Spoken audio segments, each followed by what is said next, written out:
Yelén. Ahí aparece Yelén.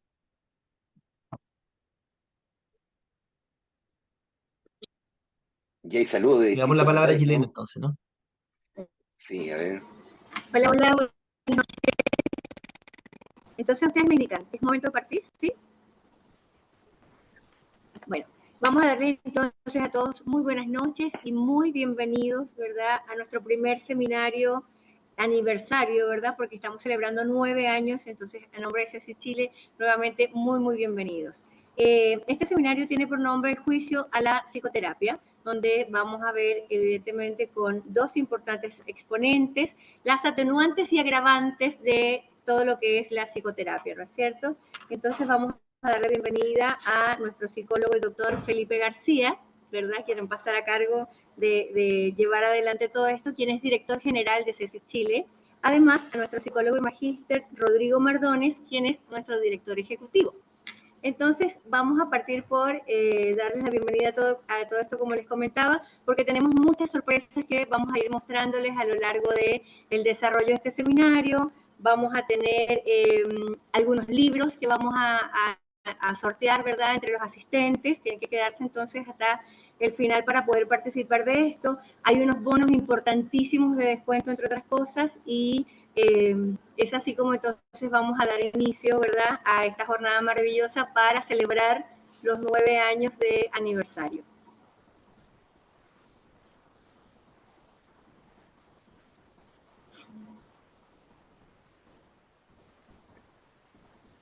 Bueno, agradecemos, ¿no? A todas las personas que están presentes. Sabemos que día laboral, ¿no? Además, después de un día raro, así como semidomingos, semiviernes o sábado, ¿cierto? Sí. Volver a la actividad laboral es compleja. En eso, para nosotros siempre es importante poder, ¿cierto?, ofrecer un buen espacio para la reflexión, la conversación, hoy día probablemente más festivo, más lúdico. Sabemos que también muchas y muchos se conectan desde la casa, ¿no? En donde está la familia, hijos, ¿no? Alguien a quien cuidar. Así que, de verdad, mucho agradecimiento por la presencia. Y ya pues comenzamos, ¿no? Hoy día, bueno, es una actividad en contexto, ¿cierto?, del inicio de la celebración de nuestros 9 años. Ya estamos como pronto a dejar de usar pantalones cortos si uno mirara, ¿no?, la infancia de aquellos años, acercándonos ya a los 10 primeros años, ¿cierto? Y nos interesa comenzar, ¿cierto?, a celebrar 9 años de una institución que ha sido toda una aventura, ¿no?, poder llevarla adelante desde que comenzamos por aquellos años. No sé, ahí, Felipe, que comentábamos en la mañana, ¿no?, algunas anécdotas y cosas por el estilo, ¿no? Bueno, cuando nos han preguntado, ¿cierto?, cómo nace la institución, ¿cierto?, CESIS, ella parte desde la figura de dos docentes que éramos Felipe y yo ¿cómo se llama?, en la Universidad de Santo Tomás, en donde estudiantes nos preguntaban después de terminar la especialización en terapia con nosotros, ¿cierto? ¿Y qué más? Pero ya antes habíamos comenzado con Felipe un trabajo, ¿cierto?, donde él, como observarán ustedes, no se ve bastante más mayor que yo, fue mi profesor en psicología. Entonces yo un joven estudiante y él ya un señor ya con experiencia. Entonces nos vinculamos ahí en trabajos con algunas cosas, no sé, te dejo la palabra, Felipe. Sí, debo aclarar eso, ¿no? Efectivamente, yo fui profesor tuyo y de hecho tú fuiste ayudante mío de la asignatura de psicoterapia, pero era como tu tercera carrera, ¿no? Así que tú eres mayor que yo. Y las caras es un artilugio que yo pongo nomás para parecer más freudiano, pero no es que sea efectivamente tan canoso, ¿no?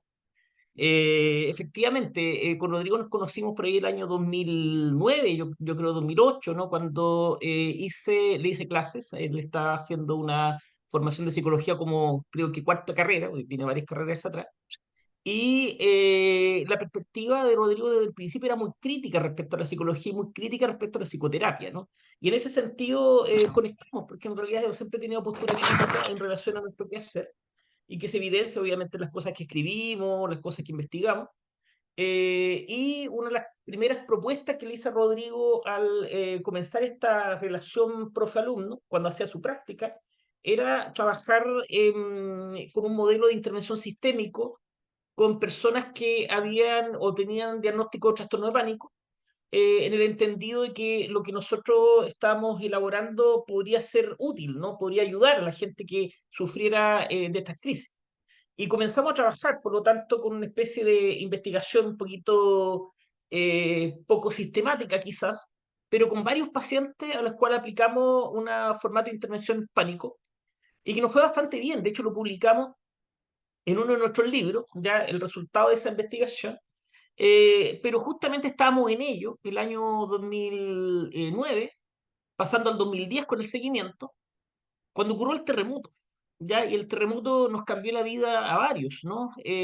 Aquí en Concepción, ¿ya?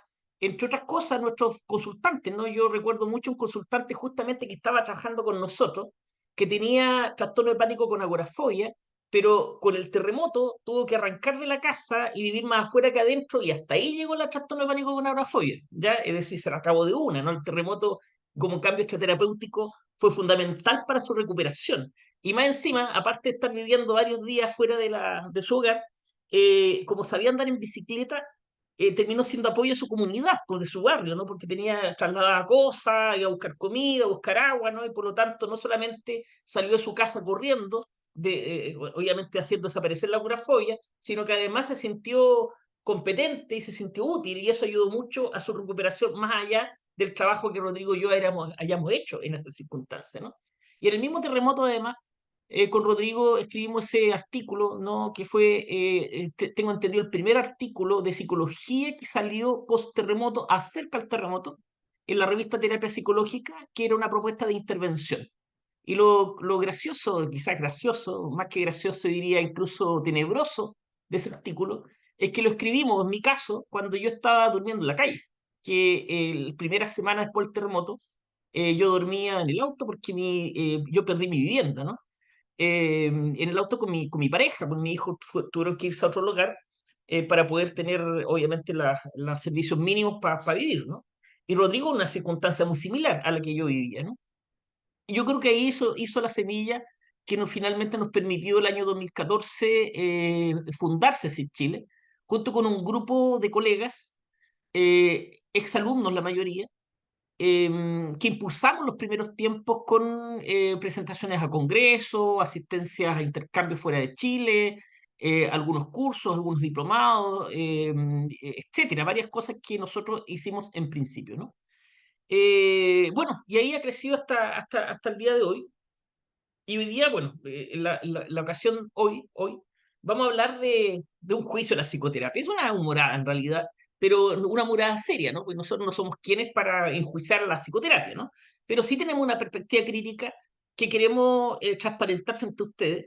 En mi caso, voy a hablar inicialmente de la investigación y después Rodrigo va a hablar de otros elementos, ¿no? De la psicoterapia que también requieren una mirada como dudosa, crítica, eh, que en realidad nos hace pensar y repensar en nuestro oficio, pero no quita nada del compromiso que tenemos, ¿no? Tanto con la psicoterapia como con el bienestar de nuestros consultantes y también, por supuesto, con la formación de aquellas personas que están cerca a nosotros, como todas ustedes, ¿no? Voy a compartir pantalla para dar inicio a esta presentación. Varios saben que yo me dedico a la psicoterapia prácticamente en todos sus ámbitos. Enseño, escribo, investigo, ¿no? Y ejerzo psicoterapia, ¿no? Por lo tanto, siento que algo he ido acumulando a lo largo de mi existencia que me permite dar una perspectiva, ¿no? De lo que estamos haciendo. Y pensando principalmente en investigación, ¿no? Lo de formación y ejercicio lo va a hablar principalmente Rodrigo. Ese, ese QR que ven en pantalla y que vamos a repetir a lo largo de mi exposición es el QR para que ustedes puedan participar de los sorteos al final de esta exposición. Recuerden que vamos a sortear libros, cursos y una media beca en el postítulo, entre otras cosas, ¿no? Para poder participar de ese concurso, tienen que inscribirse porque no sabemos quiénes son las personas que están aquí presentes y para eso tienen que usar ese QR, ¿ya? Insisto que el QR además lo vamos a compartir por chat y además lo van a ver en cada diapo que yo voy a ir avanzando, de tal manera que si no alcanza, en la diapo que sigue la van a encontrar, ¿ya? Bueno, primero el título de esta exposición es prestado, ¿no? Y es prestado este libro que tengo aquí en la mano. Es un libro de Jeffrey Mason de los años 80, aproximadamente, o inicio de los 80, donde hacía un juicio justamente a la psicoterapia del momento, centrándose principalmente en este juicio negativo, fundamentalmente, en las terapias psicodinámicas, en las terapias catárticas y en parte las psicoterapias humanistas, ¿no? Es un libro bien interesante, bien entretenido, pero no es lo que vamos a hacer acá, ¿no? Ya han pasado bastantes décadas desde el escrito de Mason, ¿no?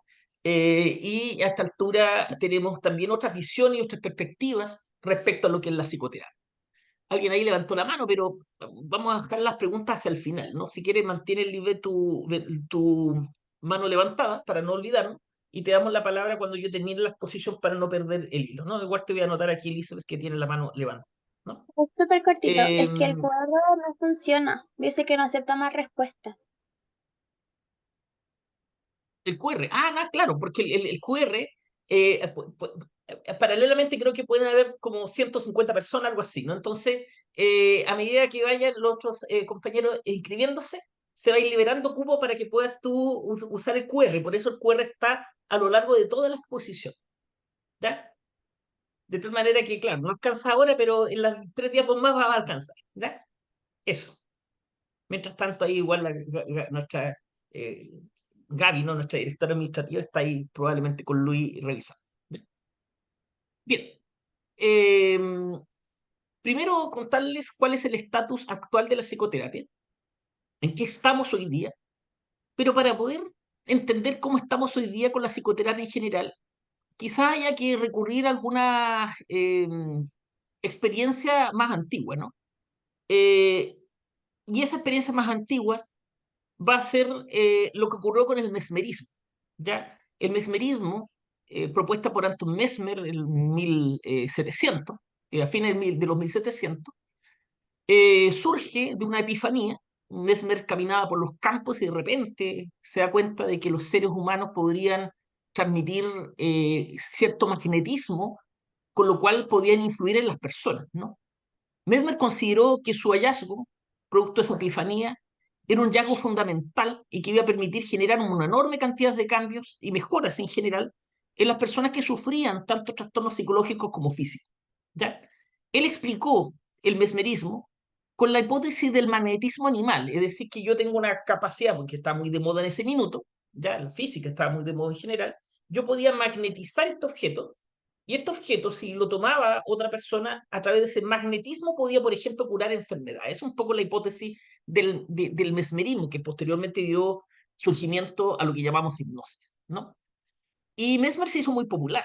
Ya, Mesmer pasó desde un médico de provincia a hacer un espectáculo en la corte del rey. ¿Ya?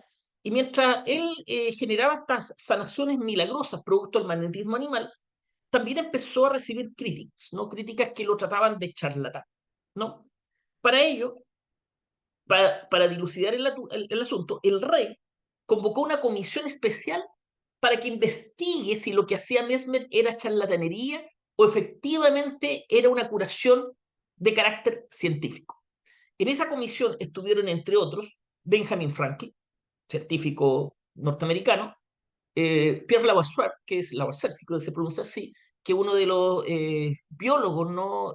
Más reputados de la historia de Francia, y Antoine Guillotin, ¿no? Que era también un científico que fue el inventor de esa guillotina que finalmente le corta la cabeza al mismo, ¿no? Y ellos hacen un estudio que consistió en un verdadero ensayo controlado, ¿ya? Tenía un grupo experimental y un grupo control. El grupo experimental estaba expuesto a un objeto que estaba efectivamente magnetizado por otra persona. En cambio, el grupo control estaba frente a un objeto placebo que no generaba mayor impacto porque no estaba magnetizado, supuestamente, ¿no? Y en ese ensayo controlado, los grupos tuvieron idénticos resultados. Por ende, la hipótesis de Mesmer del magnetismo animal era falsa y por lo tanto cayó en el descrédito y fue considerado un charlatán. ¿Ya? Esto es importante además señalarlo porque fue considerado Mesmer un charlatán no porque la hipnosis no funcionara, que después se le llama hipnosis, ¿no? Sino porque el mecanismo explicativo de cambio era incorrecto. no era magnetismo animal. Y obviamente surge posteriormente la hipótesis de la sugestión. De ahí la hipnosis, entre otras razones, pasa a ser más bien de circo que de una verdadera corriente, ¿no?, científica dentro de la psicoterapia. ¿Ya? Más allá que hoy día entendemos de mejor manera los mecanismos explicativos probables que tiene la hipnosis y que hoy día hay cierta valoración de la hipnosis como un medio que efectivamente permite un cambio, en ese minuto la verdad es que cayó en descrédito. ¿Ya? Esto es importante señalarlo porque es lo que va a ocurrir después. Porque, ¿qué Ya, ocurre después? elegido, no elegido, no elegido, y ahí después va la parte No donde... sé si puede algún coordinador silenciar los quienes abren micrófono, ¿no? ¿Qué pasa con la psicología? Perdón, ¿qué pasa con la psicoterapia actualmente? Actualmente. Actualmente sabemos y estamos convencidos de que la terapia funciona, pero no sabemos por qué funciona. Es decir, nuestro estado actual de la psicoterapia no es tan lejano a lo que ocurrió con Mesmer en el siglo XVIII. Y en el siglo XVIII fue considerado charlatán porque su mecanismo explicativo era incorrecto, y hoy día en psicoterapia no tenemos tanta claridad respecto a los mecanismos explicativos de por qué la terapia funciona. Por lo tanto, la verdad es que en ese sentido hemos avanzado pocos y probablemente varios de nosotros, si estuviéramos en la época de Mesmer, seríamos calificados de charlatanes, ¿no? Entonces, en conclusión, sabemos hoy día que la terapia funciona, pero no sabemos por qué funciona. Los ensayos clínicos que han comparado, por ejemplo, una intervención con lista de espera, una intervención con una lista, un grupo control sin intervención, han mostrado un efecto considerable y por lo tanto sabemos que funciona. No tenemos, insisto, claridad sobre qué explica el cambio, y ahí la verdad es que hay muchas teorías y ninguna parece imponerse todavía sobre otras, ¿no?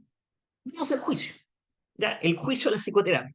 Tenemos argumentos, por lo tanto, a favor de la psicoterapia que son contundentes, pero también tenemos elementos en contra y que tenemos que sopesar en una balanza respecto a lo que nosotros hacemos como oficio, ¿ya? Argumentos a favor. Sabemos que la terapia es efectiva, incluso con un tamaño del efecto superior al 0,80. Por ejemplo, en el caso de la depresión, donde si se compara la terapia cognitivo-conductual con una lista de espera, grupo contra lista de espera, el 80% de las personas con tratamiento están mejor que el promedio de las personas sin tratamiento. O sea, es un efecto considerable. Y en nuestros propios estudios, la terapia sistémica breve también genera un efecto 0,80 en el incremento del bienestar en personas que han vivido experiencias estresantes respecto a un grupo control lista de espera. Y eso es, insisto, un tamaño del efecto bastante alto y superior en algunos casos a la farmacología. También sabemos a favor que en algunos casos incluso los resultados de psicoterapia superan los resultados de la farmacoterapia, que es el caso de la depresión y es el caso del trauma al menos. ¿Ya? Hay otros... Pues, pero Si lo pueden silenciar a Jazmín, que se levante. Muy bien. Aún así, hay todavía algunos problemas psicológicos en donde la farmacología supera el efecto del tratamiento. Si comparamos los dos, también sabemos que cuando se junta, en algunos casos, el efecto se potencia. Por ejemplo, en depresiones moderadas severas, la terapia combinada, psicoterapia, farmacoterapia. ¿Ya? Tercero, también a favor. En principio, la psicoterapia era elitista. El psicoanálisis inicialmente se aplicaba en personas blancas, de nivel socioeconómico alto, con alto nivel cultural y un lenguaje exquisito, ¿ya? Entre otras variables, ¿no? Hoy día, la psicoterapia está al alcance de la mayoría de las personas. Hay países como Chile, lamentablemente no es de la misma manera, o no ocurre de la misma manera, perdón, en otros países de Latinoamérica, en donde la atención primaria hay muchos psicólogos trabajando. Ya en otros países, lamentablemente, en atención primaria no son tantos psicólogos los que trabajan, o simplemente no los hay, ¿no? Y eso significa que el acceso hoy día no es elitista, y gran parte de la población puede acceder a psicoterapia de bajo costo en general, ¿no? Por último, bueno, hay más argumentos a favor. Yo estoy colocando algunos de los que yo puedo dar cuenta, ¿no? un estudio del año 2004 mostró en Estados Unidos que más del 80% de los usuarios atendidos se han sentido satisfechos con la atención recibida. Totalmente satisfechos o parcialmente satisfechos. El 80%. Por lo tanto, además, la psicoterapia cuenta con el favor de los usuarios. Los usuarios por sí mismos valoran y validan lo que nosotros podemos ofrecerles en términos de intervención. ¿Ya? Eso todo está bien y eso es lo que además me hace a mí redundar en este trabajo, ¿no? Que es ofrecer psicoterapia a personas que obviamente lo necesitan, ¿no? ¿Qué argumentos? Bueno, qué importante también lo que sabemos que puede ayudar a la psicoterapia, que funcione, ¿no? Algunas cosas que sabemos, que en general los tratamientos basados en la evidencia, que se adecúan al problema del paciente, tienen mejores resultados que aquellos tratamientos que no están basados en evidencia. ¿Ya? Eso es una de las cosas que sabemos hasta este minuto. Además, entendemos que en esa efectividad participan los conocimientos clínicos y la experiencia del psicoterapeuta. O sea, no es el modelo en sí, sino además un psicoterapeuta que sabe aplicar el modelo. Y tercero, también entendemos que las terapias, en la medida que se adapten a las características, creencias, valores, cultura y preferencias del consultante, tienen mejores resultados. Y de hecho, estos tres piedras angulares son aquellas que conforman lo que hoy día llamamos psicoterapia basada en la evidencia. ¿Ya? La mejor evidencia disponible, conocimiento y experiencia del terapeuta y además características que se adapte a las características del consultante. ¿Ya? Nosotros esperamos, ¿no?, que la terapia sistémica breve, que es el modelo que nosotros de alguna manera promovemos, se ajuste a estas características que yo estoy mencionando. ¿Ya? Pero, vamos a los pero. Allá los. ¿Qué argumentos tenemos en contra de la psicoterapia o de la investigación en psicoterapia? Hay mucha investigación tendenciosa. Eso significa que hay mucha investigación que se formula con el objetivo de probar que esta terapia funciona y no probar si la terapia funciona. ¿Ya? Prueba de ello, ya lo veremos, que uno de los mayores predictores del éxito de una intervención en un ensayo controlado es la afiliación del investigador principal. Ese es el principal predictor. O sea, yo sé qué modelo le va a ir mejor en la medida en que el terapeuta que guía esa investigación, que dirige esa investigación, sea de un modelo determinado. ¿Ya? Además, hay falta de validez ecológica. La mayoría de los estudios son estudios que se han aplicado en condiciones bastante controladas, con personas que tienen ciertas características bien particulares, e intervenciones que además son bastante menos flexibles que la que uno desarrolla en el contexto clínico propiamente tal. Y por lo tanto, el momento de aplicar luego lo que se observa en ensayos controlados en condiciones naturales, los resultados pueden ser muy distintos. ¿Ya? Tercero, también en contra, que cuando hablamos de psicoterapia estamos cometiendo un problema de lenguaje importante, porque no existe la psicoterapia, existen las psicoterapias. Si eso es lo que ejercemos y trabajamos en psicología lo sabemos, ¿no? Hay muchos modelos de intervención y algunos modelos de intervención tienen mecanismos explicativos que son absolutamente lo contrario de otros modelos de intervención y todos están ahí en la jungla trabajando. ¿Ya? No tenemos una unidad respecto a lo que hacemos en psicoterapia. ¿Ya? Aun cuando hay dos movimientos que yo diría que son interesantes en términos de su esfuerzo, que es el movimiento de integración, que trata de juntar, ¿no?, los distintos modelos, tratando con los distintos modelos de abarcar más de la experiencia humana, ¿no? Y el otro es el modelo de los factores comunes, que lo que trata de hacer es de toda esta jungla, tratar de ver cuáles son los factores comunes entre esos modelos y a lo mejor potenciar esos factores en cada modelo en particular, ¿no? Correcto. De esto ya va a hablar probablemente Rodrigo. La formación del psicólogo es insuficiente para ejercer. Es un problema ético importante, porque en Chile y otros países de Latinoamérica, los psicólogos cuando terminan de estudiar ya pueden ejercer clínica, que es lo que estamos hablando en este seminario. Por lo tanto, si una vez que obtiene el título ya puede hacer clínica, es responsabilidad de la universidad que ya esté suficientemente preparada para ejercer, porque si no, hay una irresponsabilidad social. Y sin embargo, creo que todos podemos estar de acuerdo con que no es así. Cuando egresa, no tienen las competencias suficientes para poder hacer clínica, no sé si competencia, conocimiento suficiente para el entrenamiento suficiente para poder hacer clínica y sin embargo la hacen igual porque no queda otra, porque uno tiene que trabajar y tiene que ganarse los porotos, como decimos en Chile. ¿Ya? Ahí hay un problema, por lo tanto, también importante. Y tercero, también el negocio de la moda, ¿no? En la psicoterapia o ciertos modelos psicoterapéuticos se transforman finalmente en un negocio.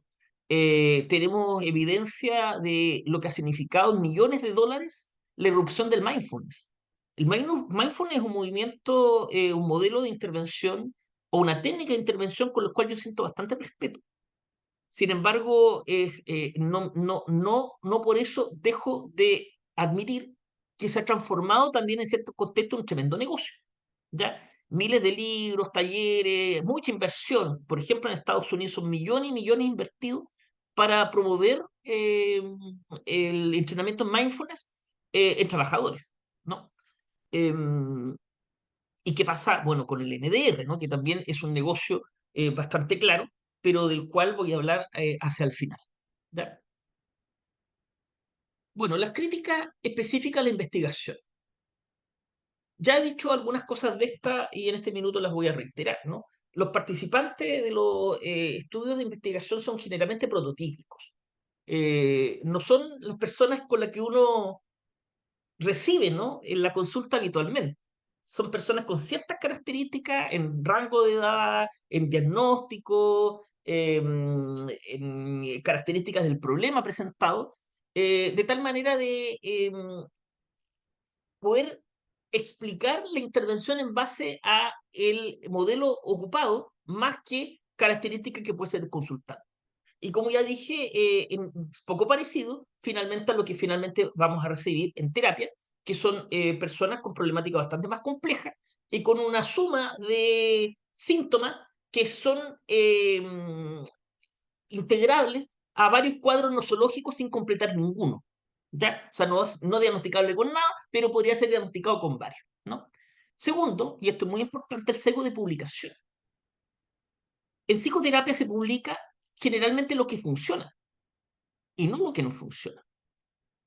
Por lo tanto, es fácil encontrar evidencia de que una terapia X funciona, cualquiera, humanista, psicoanalítica, sistémica, cognitivo-conductual o conductual, en la medida en que vamos a encontrar justamente pruebas de su funcionamiento, pero no pruebas de que no funcione. ¿Ya? Las mismas revistas discriminan. Si yo hago un estudio y no consigo resultados, las revistas tienden menos a publicarlo que cuando sí se consiguen resultados positivos, ¿no? Aparte de una otra serie de sesgos y fallas de quienes hacemos investigación en psicoterapia. Por ejemplo, cambiamos la variable de salida cuando la variable principal que creíamos que iba a afectar la intervención no obtiene resultado. Por ejemplo, yo quiero una aplicación para el trauma, pero aplico además una escala de ansiedad, y resulta que para el trauma no consigue nada, pero sí consigo una ansiedad y publico el que tiene ansiedad, ¿no? Y por lo tanto se distorsiona lo que originalmente se pretendía probar en ese ensayo clínico, ¿no? Como ya decía anteriormente, el sesgo de afiliación. El principal predictor de un resultado de un ensayo clínico es la adherencia a un modelo del investigador principal. ¿Ya? Yo como hago investigación en psicoterapia, tengo que hacerme cargo de estos sesgos, ¿no? Eh, y bueno, he tomado ciertas decisiones que ayudan a que el sesgo de afiliación sea menor. Por ejemplo, soy ciego a los terapeutas y soy ciego a los consultantes. ¿Ya?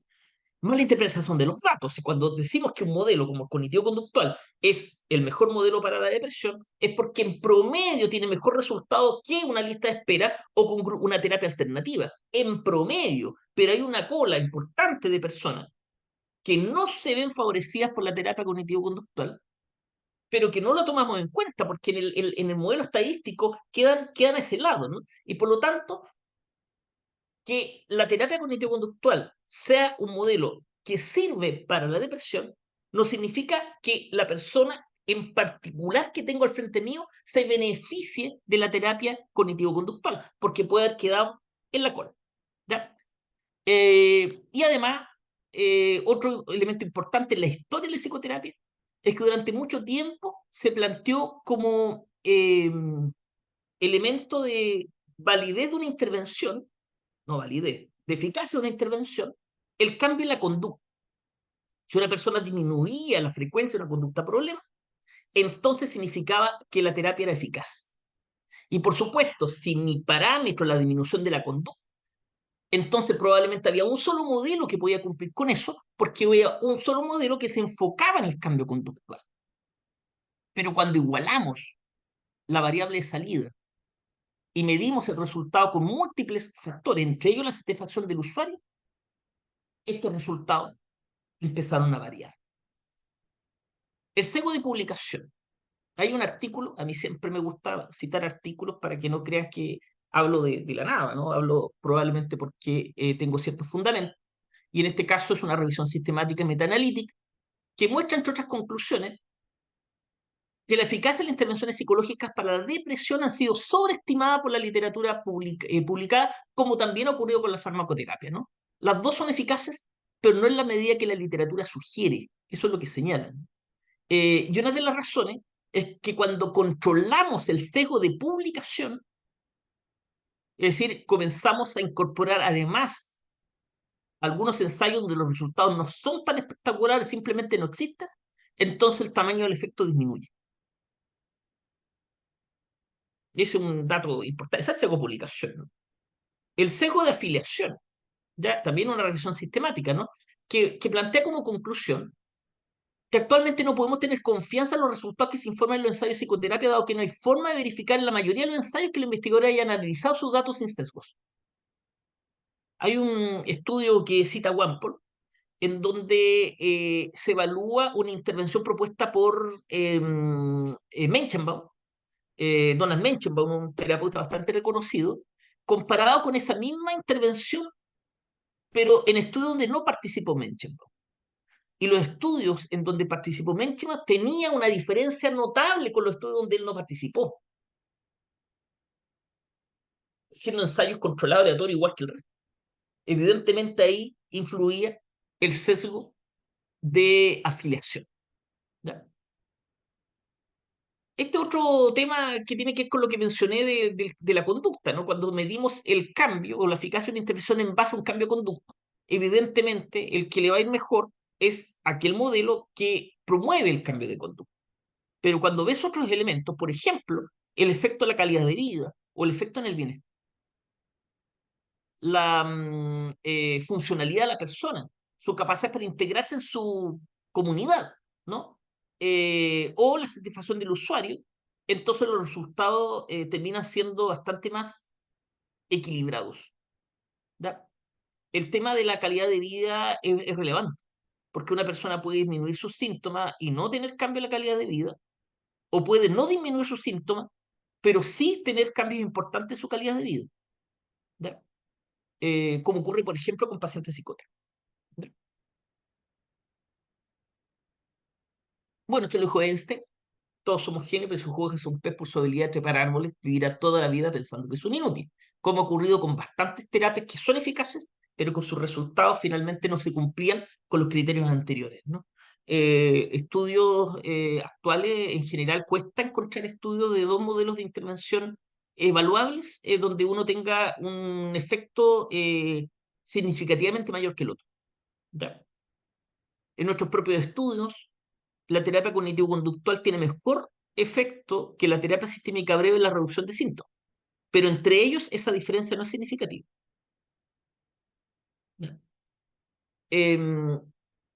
Otro estudio, concluimos que la terapia cognitiva es probablemente eficaz con la depresión mayor, trastorno de ansiedad generalizada, trastorno de pánico y fobia social, y que los efectos son grandes cuando se compara con una lista de espera, pero pequeños o moderados cuando se compara con tratamiento usual o una intervención placebo, y que debido al pequeño número de ensayos de alta calidad, estos efectos son todavía dudosos y deben ser considerados con precaución. Quiero agregar otra cosa, que no lo dije, ¿no? Ese efecto de afiliación disminuye cuando la calidad del estudio es mayor. O sea, cuando el estudio está bien hecho, el sesgo de afiliación no tiene efecto en el resultado. Eso es elemento positivo, ¿no? Porque significa que podemos tener resultados concluyentes en la medida que los estudios que hagamos en investigación sean de calidad. Voy ahora, bueno, esto me lo voy a saltar porque es muy largo, pero son 10 métodos, esto es un texto satírico de Quispers, que plantea 10 métodos que ayudan a demostrar que mi intervención es efectiva, aunque no lo sea, que es lo que dice también ahí abajo en inglés, ¿no? Entre otras cosas, plantean el uso de congresos para mostrar la relevancia de los resultados de un estudio, entre otras, ¿no?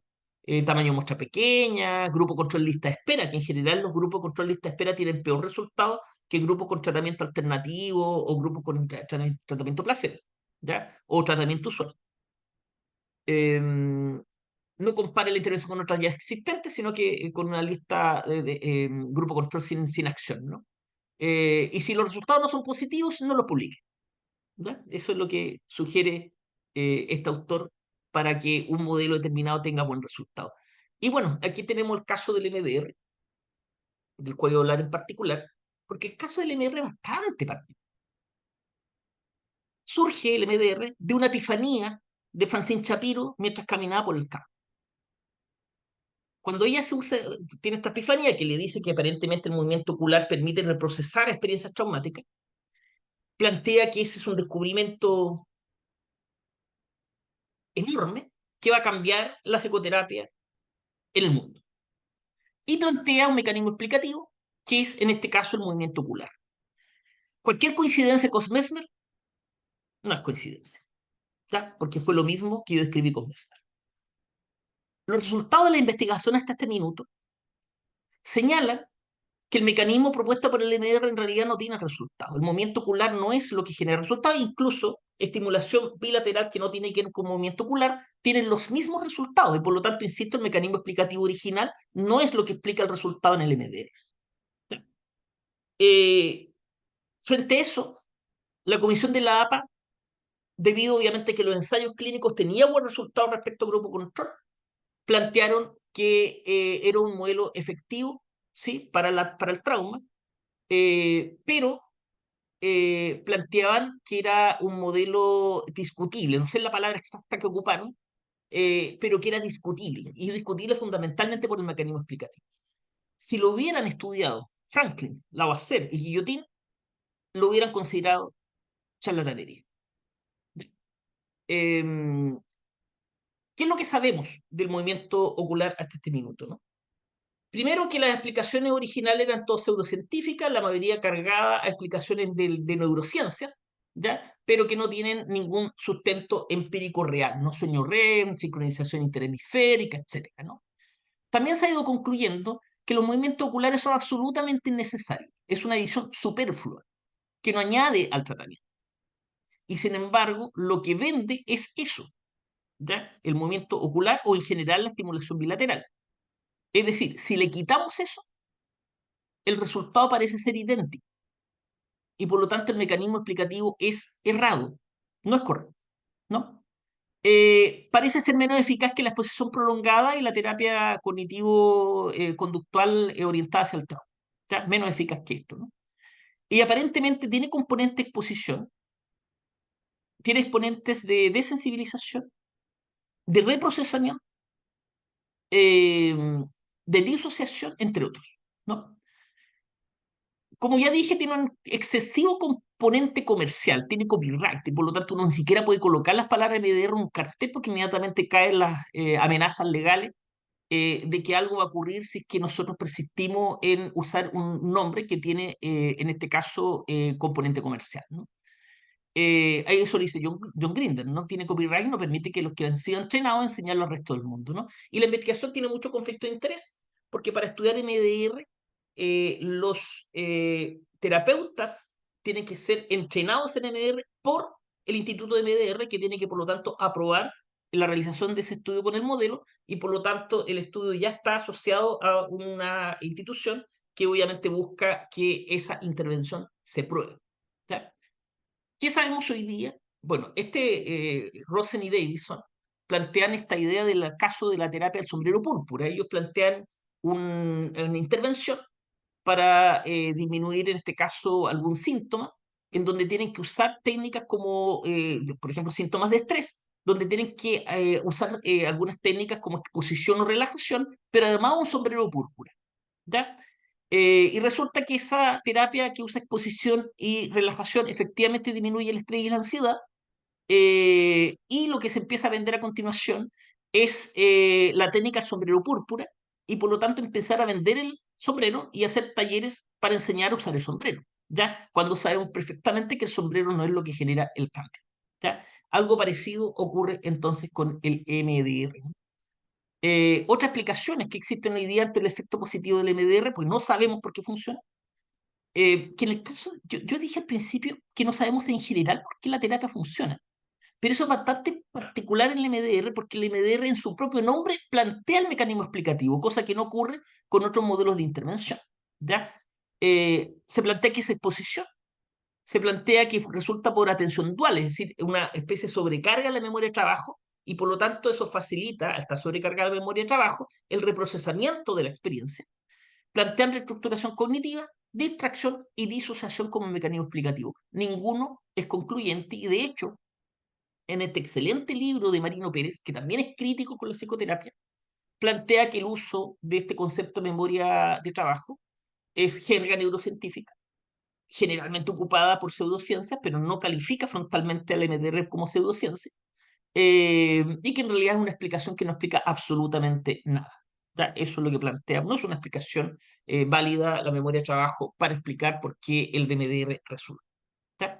Esto lo doy como ejemplo, porque el MDR es una terapia que tiene resultados, que está avalada por la APA, aunque es controversial, ese es el término que no ocupé anteriormente, pero que no cumple con estos elementos importantes, que es demostrar que los mecanismos explicativos son los que realmente generan el cambio. ¿Ya? Y bueno, finalmente, dos estudios más como para hacernos reflexionar. Esto es antiquísimo. Pacientes tratados por profesores motivados y cercanos a los alumnos mostraron tanta mejoría como los pacientes tratados por terapeutas profesionales. ¿Ya? Que muestra que quizás sea ciertas características del terapeuta, su cercanía, su empatía, lo que genera resultados y no el modelo de intervención en sí, aun cuando este estudio se ha replicado, no obteniendo los estudios más modernos los mismos resultados. ¿Ya? Y este otro estudio que también nos hace mirar que hay otras formas de ayudar a las personas que viven experiencias dolorosas en la vida, y no solo la psicoterapia. Eso nos incentiva a mejorar lo que hacemos en psicoterapia. ¿Ya? Este estudio muestra intervenciones no psicológicas que han tenido resultados importantes con el trauma. Entre ellos aparece la acupuntura, el neurofeedback, la Psycho-Keichi Kyoto, que es una hierba, en la experiencia somática, que es una terapia corporal, la estimulación magnética transcraneal y el yoga. Todo eso parece resultar también con el trauma, más allá del MDR, la terapia cognitiva para el trauma y otras, ¿no? Insisto que eso es simplemente para la reflexión. Hay otras formas de ayudar y no necesariamente son psicoterapia. Muchas gracias. Eso es lo que yo quería comentar. No quiero dar veredicto todavía de este juicio, pero al menos ya he puesto sobre la mesa algunos argumentos a favor y en contra. ¿Ya? Bien, le cedo la palabra ahora. Estos minutos, ¿eh? Rodrigo, disculpa. Te toca. No, tranquilo. No, vamos a dar el pase a Gillian, que tenía ahí también algunas.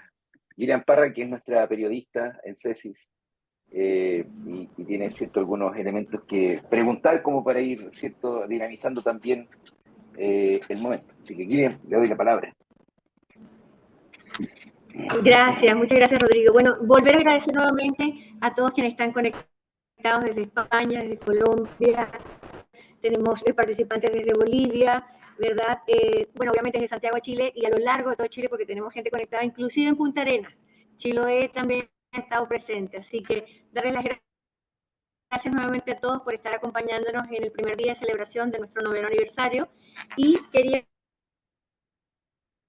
partir a hacer una pregunta a Rodrigo, ¿cuáles son los hitos más importantes que ha introducido CESIS y cómo se ha adaptado a las necesidades de constante cambio en este universo de educación académica? Mira, yo creo que en eso, así como los aportes, ¿no? Y lo que ha significado como, no sé, empujar un poco procesos de cambio en el ámbito, yo creo que nunca lo pensamos como directamente con Felipe, ¿no? Como una consecuencia. De hecho, para nosotros CESIS partió como un lugar en donde poder enseñar terapia, ¿cierto? Y exponer una pedagogía que fuera muy diferente a la que tuvimos que pasar nosotros, ¿no? Es decir, muchas de nuestras experiencias, ¿no? Como estudiantes en las universidades de finales de los 80, 90, tenían una marca fuerte en la figura, ¿no? Del docente bastante prepotente, el abuso de poder, ¿cierto? La deprivación de la participación del estudiante. Entonces, en general, dijimos, ya, creemos que podemos crear un espacio amistoso de enseñanza, ¿ya? Y eso fue la primera cuestión, ¿no? Y lo segundo, claro, yo venía, como él lo dijo, en la universidad, ¿cierto? Con una especie de una mirada, un desdén, ¿no? Con la terapia que se enseñaba en la universidad, que estaba yo básicamente cognitiva conductual, esa terapia cognitiva conductual malentendida como una especie de, ¿cierto? Sierva de la psiquiatría, que lo que planteaba básicamente como tratamiento eran los diagnósticos y poder trabajar para que un paciente adhiera al tratamiento. ¿Ya? Entonces nos encontramos ahí en esa figura, yo desde el desencanto y Felipe que enseñaba terapia sistémica o venía desde ahí, ¿cierto? Y ahí nos encontramos. Entonces en algún momento dijimos, bueno, enseñemos qué, ¿no? Cuando ya nos encontramos como colegas en la universidad, terapia sistémica y empezamos a plantear, ¿no? El trabajo de difundir el modelo de la terapia sistémica, pero terapia sistémica breve, ¿no? Que dentro de las familias está como, ¿cierto? La más nueva. Y eso no sabemos si, no podríamos decirlo, ¿no? Tal vez así como en la figura de las investigaciones de Felipe que planteaba ahí, ¿no? Pero en algún momento, si se alinearan los astros, lo dijéramos, ¿no? Desde esa perspectiva, se genera, ¿no? Una necesidad o empieza a aparecer una demanda progresiva, especialmente en el mundo de la salud, de la atención primaria, en donde se empieza a hablar de terapia breve. Nos dimos cuenta de que de alguna manera, ¿cierto? También, especialmente en Concepción, varios de los estudiantes que pasaron por el aula con nosotros cuando enseñábamos terapia, ¿cierto? Fueron promoviendo, ¿no? El modelo en los distintos lugares de trabajo. Evidentemente, el sistema, ¿no? Y su pobreza entendió que terapia breve es terapia corta, entonces por ahí, ¿cierto? Empezó una demanda de formación, de capacitación en el área, ¿cierto? Y nos permitió de alguna manera ir difundiendo el modelo. Ya probablemente el gran primer aporte fue el primer congreso en terapia, congreso internacional en terapia breve que hicimos en la Universidad de Santo Tomás, donde los dos coincidíamos, éramos docentes. Y se viene, ¿no? La llegada de personajes importantes del modelo de terapia sistémica, Bismarck Pinto, Marcelo Severio, ¿no? Gente de gran tamaño, ¿no? En esa línea. Y eso nos permitió en algún momento empezar a pensar a hablar de un texto, por ejemplo, poder plantear un libro que Felipe compila, ¿no? Y donde se van planteando las distintas experiencias e intercambios, pero al mismo tiempo nos conecta como CESIS con, podríamos decir, la red latinoamericana de terapeutas en esa línea. Y creo que ese fue como uno de los hitos importantes, ¿no? Luego, cuando parte la pandemia, nos vamos enterando de que somos probablemente el centro en Chile más reconocido a nivel internacional en el trabajo de la difusión del modelo, algo que nos creció en las manos sin calcularlo, ¿cierto? Y hoy día, claro, si tú me preguntas, yo creo que una de las grandes áreas, ¿no? de aporte tiene que ver con el voluntariado que parte en el contexto de pandemia para ofrecer apoyo psicológico, ¿cierto? A personas que la estaban pasando mal, un voluntariado de más de 200 participantes en ese momento, con gente desde Europa, toda Latinoamérica, que nos alegró porque de alguna forma cada actividad, ¿no? Académica que nosotros hacemos nos ha permitido sostener investigación, publicaciones, los congresos, y ahora se ha agregado el voluntariado que hasta el día de hoy funciona, ¿no? Entonces, yo creo que eso ha sido bonito, poder ofrecer un espacio en donde quien participa de un curso, de algún programa nuestro, además eso se puede volver para nosotros un aliciente, ¿cierto? Y recursos que se necesitan para poder seguir trabajando en este tema. Eso. Muchas gracias Rodrigo, te agradezco por la ponencia. ¿Y ahí a Felipe alguna preguntita o no? ¿Cómo? Sí, yo para sí, Felipe tenía una en particular, porque él nos comentó, ¿verdad? Hizo un breve recorrido respecto a cómo se fundó CESIS, cuáles fueron las, ¿verdad?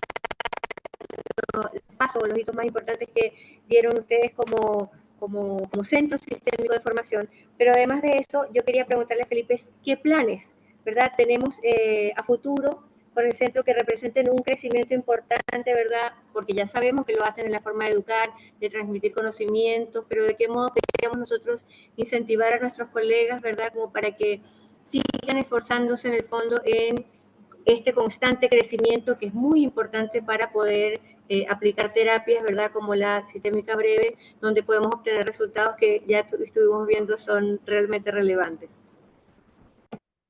Bueno, vienen varios proyectos. Partía el postítulo, ¿no? El postítulo igual recoge una demanda que ha sido constante a lo largo de los años, ser algo más grande, más elaborado para preparar especialistas a la manera de las antiguas programas de acreditación, que hoy día ya no existen por temas legales, ¿no? Pero que incluya supervisión. Y de hecho, eso es un añadido que no teníamos hasta este minuto, que era supervisar los casos de nuestros alumnos y que en el postítulo se va a realizar, se va a tener espacio para supervisión.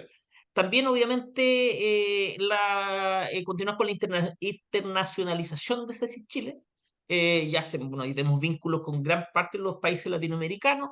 Hay un congreso pronto que hace Solfan, que nosotros somos miembros fundadores de Solfan, la Sociedad Latinoamericana de Terapia Familiar, que se realizará en Lima, Perú, en marzo, ¿no? Y al cual al menos yo asistiré presencialmente. Así que los que quieran ir a Lima en marzo o las personas que son de Perú, ahí nos veríamos en el Congreso de Solfat, ¿no? Eh, Además, bueno, vienen más libros. Viene un libro editado por Rodrigo Mardone y Eugenia Escalona sobre las mujeres y la psicología, y tres libros en donde yo estoy involucrado, uno sobre los errores, aprender de los errores en psicoterapia con Pablo Concha, una guía clínica para los trastornos límite de la personalidad que estoy coeditando con Nicole Martínez, y un libro propio sobre técnica psicoterapia breve que ya estoy en los últimos capítulos de escritura de ese libro. Y eso vendrían el próximo año, ¿ya? Así que esos son algunos de los proyectos que tenemos. Pero antes de comenzar con la exposición de Rodrigo, quiero darle la palabra a Luis, porque Luis quería entregarle una información. Así que adelante, Luis. Sí, hola a todos, todas y todas. Gracias por acompañarnos en este lanzamiento del aniversario, ¿cierto? Sí, les quiero compartir buenas noticias, sorpresitas que ya se las habíamos anunciado ahí a través de los afiches, ¿cierto? Vamos a compartir aquí las imágenes.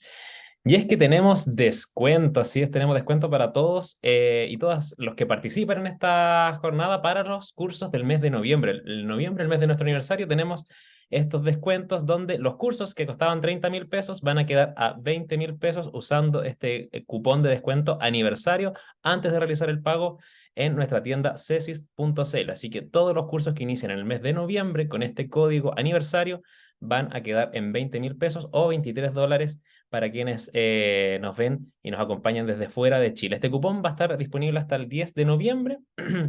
Lo reiteramos solo para los cursos del mes de noviembre, así que no pueden quedarse fuera de esta tremenda promoción. Y antes también el segundo aviso es, ya lo saben, estamos participando para todos aquellos que nos acompañan en este sorteo donde vamos a regalar 2 libros, ¿cierto? 2 cursitos online y 2 cupones de un 50% de descuento para el postítulo. Así que solo deben inscribirse en este formulario escaneando ahí el código QR o en los comentarios también lo vamos a estar dejando para que se registren y al finalizar el seminario vamos a entregar estos premios. Y también a quienes preguntan por el certificado de participación, también va a estar al final del seminario, así que quédense hasta el último. Vamos a tener toda esta información ahí al terminar, así que aprovechen ahora de escaparse un ratito a cesis.cl y aprovechar este descuento imperdible. Nunca habíamos entregado un cupón tan grande como el que estamos entregando hoy. Todos los cursos a 20.000 pesos. No se lo pierdan. Así que esa es la información. Los dejo ahí con Rodrigo para que sigamos nutriéndonos de conocimientos. Así es, Muchas y gracias, contarles Luis. que los libros, el primero es de la adolescencia hoy y el segundo es la terapia sistémica breve para el trauma, así que están súper interesantes también. Ahora Rodrigo va a Bien, exponer su parte, así que le doy la palabra ya a no Rodrigo, y sé. el código QR va a estar también en la presentación de Rodrigo para postular a los concursos si es que no lograron captar antes. Rodrigo. Ya no sé qué decir, no me dejaste como en el juicio sin mucha. Pero bueno, hablemos un poquito, ¿no? Yo creo que, bueno, mi mirada, ¿cierto?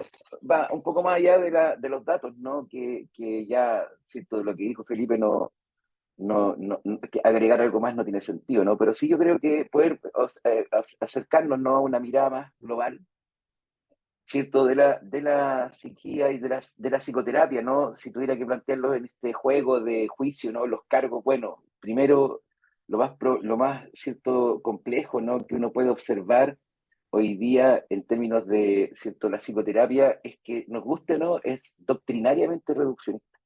Cuando digo doctrinariamente es que mucho, ¿no? Del ejercicio en psicoterapia sobrepasa la razón crítica, ¿no? Es decir, de pronto los y las terapeutas funcionamos con modelos de terapia como si fueran religión. Y con eso no quiero ser, cierto, despectivo, ¿no? Al respecto del concepto de religión, pero de pronto intentar hablar, ¿cierto? Acerca de miradas, ¿no? Acerca de los procesos de búsqueda de bienestar, de salud, ¿no? En lo que entendemos como salud mental y el trabajo en terapia, uno choca con fanatismo, ¿no? Es decir, para no poner modelos, ¿no? Y nadie se sienta tocado, pero es intentar hablar, ¿cierto? Con los que piensan que los pantalones cortos son importantes para hacer terapia y hacen una serie de fundamentaciones, que era un poquito lo que decía Felipe con la última figura, ¿no? Del sombrero, ¿no? Pero eso es complejo y mecanicista, ¿no? Es decir, cómo de pronto, ¿cierto? La psicoterapia se empieza a concebir como una especie de aplicación paso a paso, como un libro de recetas, y que probablemente, y sin buscarlo, ¿no? Todo lo que fue la escuela cognitiva y la creación de manuales, llevó probablemente a una figura, ¿cierto?, compleja de enseñar en las universidades, en donde ese funcionamiento como de receta provee cierta seguridad en quien de alguna forma administra el proceso clínico. Esto, cuando decimos doctrinariamente, es porque también habría que comprender el nacimiento de la psicología. Es una disciplina joven dentro de lo que es cierto las distintas disciplinas científicas que podemos conocer hoy, ¿no? Tiene una fecha de nacimiento, 1879, recuerdan Wundt y su laboratorio, y fíjense, es un laboratorio, la aparición del laboratorio, el que nos permite de alguna forma decir, sí, ahí nace la psicología como ciencia, y evidentemente, ¿cierto?, con una finalidad, ¿no? Es decir, todo lo que va a ser el trabajo de Freud se va a ver de alguna manera beneficiado, ¿cierto? Y probablemente parte de la humanidad en Europa también con las secuelas de la guerra, ¿no? De las grandes guerras en donde por fin, ¿cierto?, podemos pensar en que tenemos algo que aportar a las personas que sufren traumas, especialmente los soldados, ¿cierto? Pero a su vez, en el contexto en el que nace la psicología, hay que entenderlo, ¿cierto? Es en la modernidad en donde el conocimiento, ¿cierto?, ha sido puesto en la mano de lo que han sido los desarrollos científicos, especialmente el método, y por lo tanto, para que una disciplina nueva que busque conocimiento pueda tener cierto, la validez de lo que plantea, requiere plantearse, ¿no? Requiere desenvolverse dentro de lo que es la figura de la aplicación del método. Y eso hizo que de alguna forma, ¿cierto?, la psicología inicialmente, recuerden, ¿no?, la psicología clínica especialmente, ¿cierto?, avanza en manos de médicos. Por lo menos los primeros 30 años, ¿no? Nos vamos a encontrar con una forma de comprender, ¿cierto? Primero, al ser humano reduccionista, es decir, se instala lo que entendemos como el sujeto cartesiano, un ser humano escindido, ¿cierto? Con una mente capaz de alguna forma conocer, pero que es portada por un cuerpo. La mente va a empezar a aparecer como una idea, ¿no? Donde de alguna forma se transmuta el concepto de psique por mente, que no es lo mismo, y por lo tanto hay que empezar a referirse a ella, ¿no? Y como ya mostraba un poquito, ¿cierto?, desde la línea de la investigación, Felipe, en Mesmer, ¿cierto?, pero luego en Freud, ¿cierto?, y luego, no sé, hasta las terapias más actuales, la verdad es que de la mente solo hemos dicho metáforas, ¿no? No tenemos un conocimiento acabado de ellos, algunos cerebrocéntricos, ¿cierto?, algunos otros centrados en la conducta, ¿cierto? Hay quienes niegan la existencia de la mente y hay quienes plantean, ¿cierto?, la mente prácticamente como si fuera un órgano. Sin embargo, lo que está detrás siempre es la creencia, ¿no? De que debemos, ¿cierto? Todo lo que planteamos tiene que ajustarse a un método. Y es verdad, porque es lo único que nos permite poder, ¿cierto?, plantear a ciencia cierta lo que vamos afirmando de las personas con las que trabajamos a diario, pero también pone un límite, y eso hay que aceptarlo, ¿ya? Luego las prácticas clínicas desactualizadas, por ejemplo,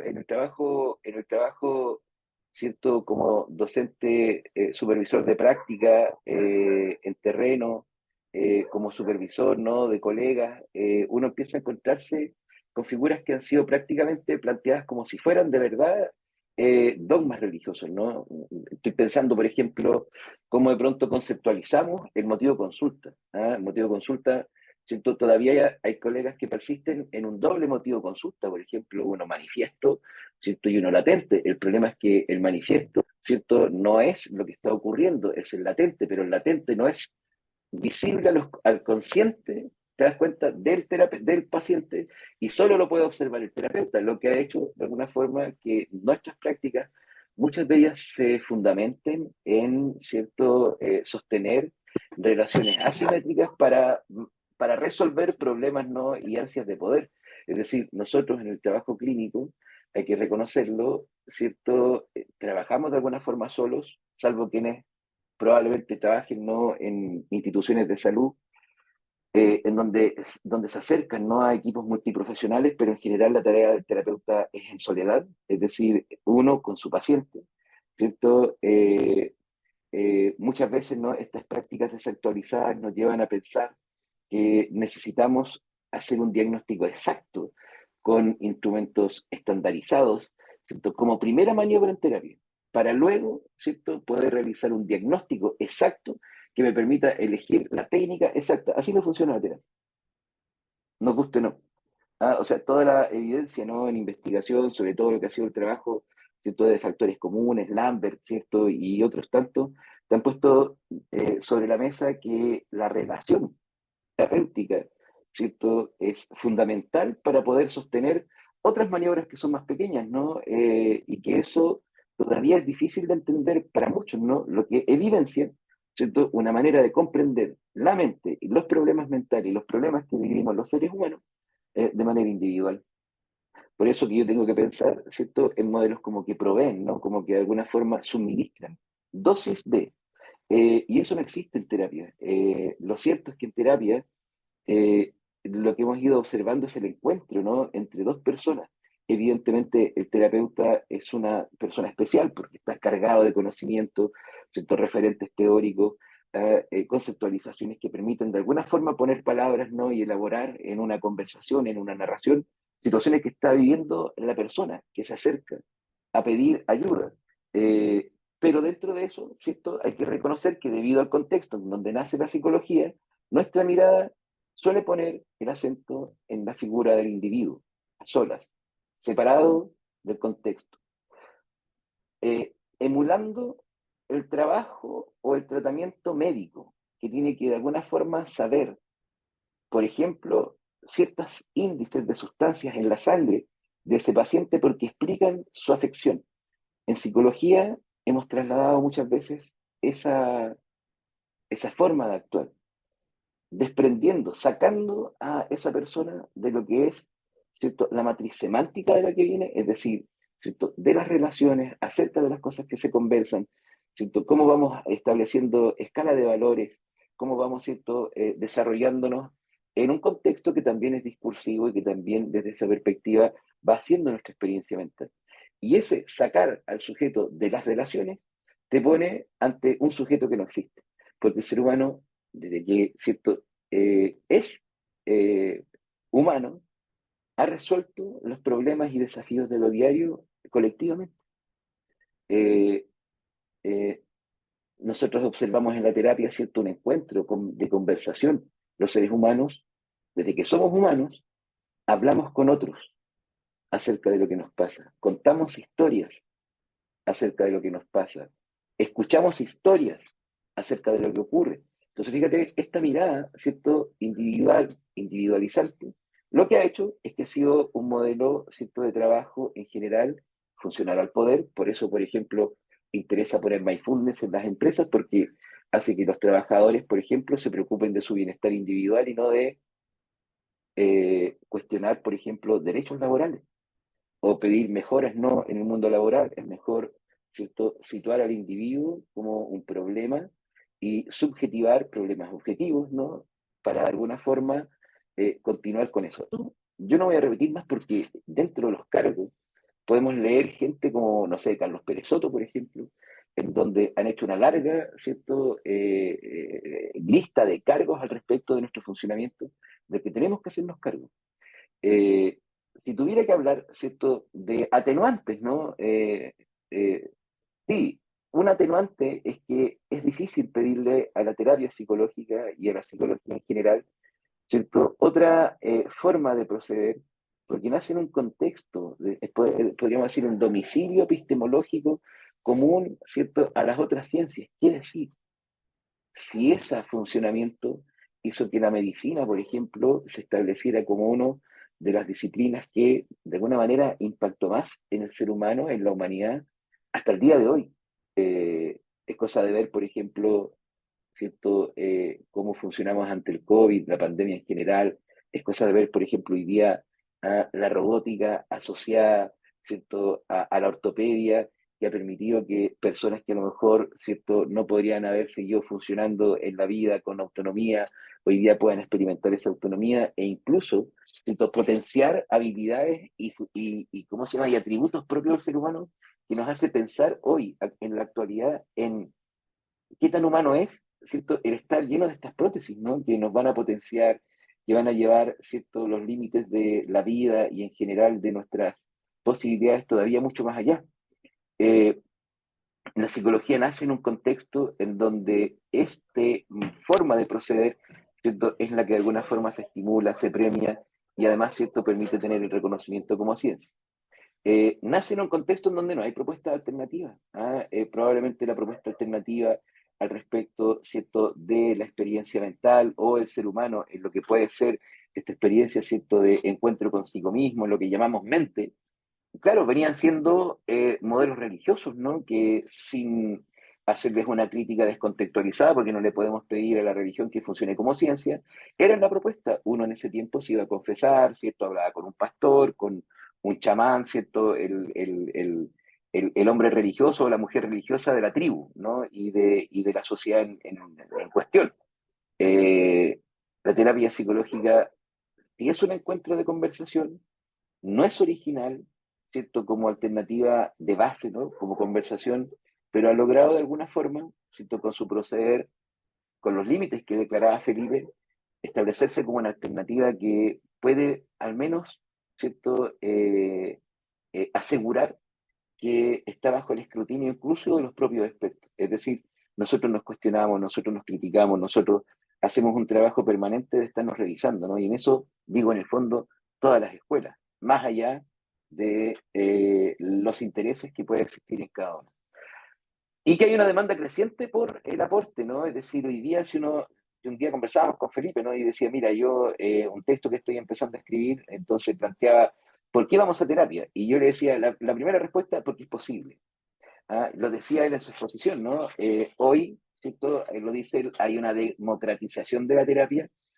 Sí, me parece que es un concepto interesante, pero la presencia, ¿cierto?, el crecimiento de las universidades, ¿no?, en distintos lugares del mundo y especialmente en Latinoamérica, en Chile, por ejemplo, la llegada de las universidades privadas, ¿no?, hizo que de alguna forma psicología fuera una disciplina que se enseña, ¿cierto? La psicoterapia igual es una disciplina barata. Yo necesito tener solamente un docente, salas, ¿cierto?, con muebles y nada más, no pueden ir los estudiantes. Y con eso basta para enseñar psicología. Pero ha habido, de alguna forma, una promoción, ¿no?, un acercar la alternativa de terapia a las personas, que básicamente uno lo puede observar, por ejemplo, en la presencia de psicólogos en todos los colegios de Chile y probablemente en Latinoamérica, ¿cierto?, de manera progresiva se ha ido incorporando la psicología en la escuela. Lo podemos observar, por ejemplo, en los sistemas de salud primario, secundario, terciario, ¿cierto? Podemos observar la psicología como una oferta importante a nivel de terapeutas no en trabajo particular. Y lo que fue toda la experiencia de la pandemia, que si ustedes miran un poquito, ¿no?, democratizó la terapia también en la figura de los terapeutas, es decir, podía estar ofreciendo terapia yo, Rodrigo Mardones, ¿cierto?, que tengo ya unos cuantos años, no voy a decir cuánto, terapeuta, online, y podía estar también, ¿cierto?, la Daniela Piera, que se tituló hace poquitito, y también online, y las personas podían elegir, ¿cierto?, atenderse con ella o conmigo. Y se da además en esta disciplina la figura, ¿no?, de que de pronto, ¿cierto?, los que están comenzando pueden ser más efectivos que los que ya llevamos tiempo, porque probablemente vienen con menos sesgo y el miedo, ¿cierto?, a meter las patas o equivocarse, entonces hace que de alguna forma esté muy, muy atento a lo que está ocurriendo, y hace que de alguna forma se presente, ¿cierto?, la terapia psicológica a partir de las investigaciones que señalaba Felipe como una propuesta efectiva, es decir, las personas que vienen a terapia, ¿cierto?, experimentan una mejoría, si no quisiera llamarlo así. Y eso yo creo que son atenuantes, ¿ya? Si yo tuviera que dar un veredicto para esto, mi veredicto sería que la declaro sobreseída. Es decir, que no tenemos como todos los elementos a la base, ¿no?, para poder hacer todavía un juicio en donde la podamos declarar culpable o inocente. Primero porque ya, la pobreza teórica, ¿cierto?, que es una de las áreas que me interesa a mí, porque Felipe se dedica, ¿cierto?, a las aplicaciones y a la investigación, se explica primero por el mercado en la educación. Uno de los problemas que nosotros observamos con preocupación, por ejemplo, es que todo lo que fue, y probablemente no con esa intención, pero todo lo que fueron los modelos, ¿cierto?, los trabajos para la acreditación, ¿cierto?, de las distintas carreras y todo lo demás, hizo que en psicología, por ejemplo, se tuvieran que despedir, alejar de la docencia, terapeutas que tenían mucha experiencia en el trabajo, ¿no?, que se hicieron, ¿cierto?, en el trabajo en el box y la atención con personas, pero que, por ejemplo, no poseían magíster. Porque en Chile, además, la psicología es una terapia todavía muy joven, ¿no? Felipe y su generación, ¿cierto?, va como a 2 generaciones de los primeros, por ejemplo, en Concepción. Entonces tú no te vas a encontrar con sujetos así muy mayores, ¿no?, que empezaron a trabajar y que por no tener el magíster, por ejemplo, fueron sacados de las universidades.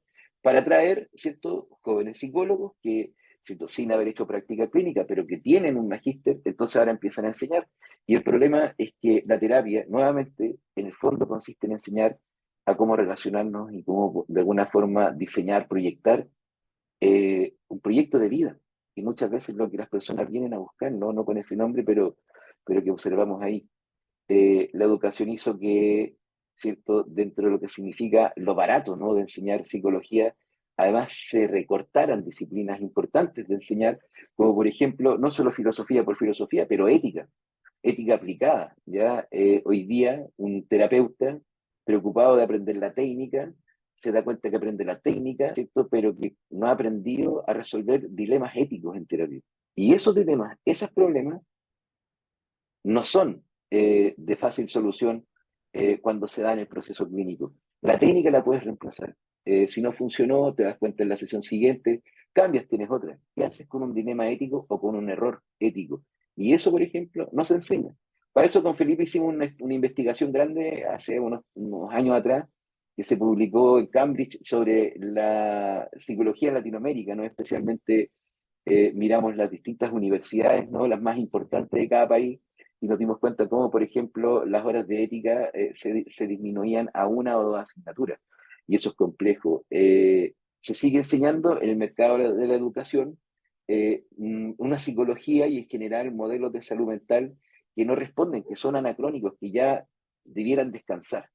Y se siguen enseñando, y con eso quiero decir horas de psicoanálisis, horas de Freud, horas de Lacan, hoy, aún hoy, y no tienen ningún aporte ni ninguna respuesta para los problemas que hoy día vivimos, ¿no?, como humanidad.